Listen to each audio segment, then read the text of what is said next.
Create a custom scene category. Open the scene library. Tap Category to create a new category. Enter a name for your category. Here, we create a category named Football. Open the new category to create a custom scene. Choose a lighting effect. Browse the available effect options. Select the effect you want to customize. Set the direction of the lighting effect.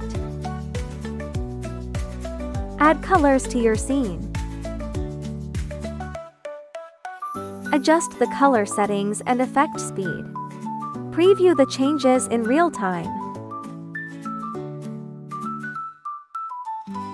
Tap play to review the final effect.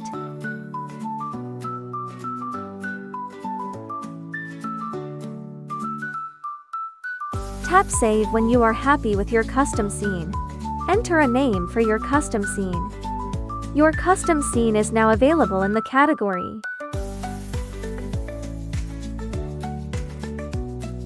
Open the category anytime to use or edit your saved scene.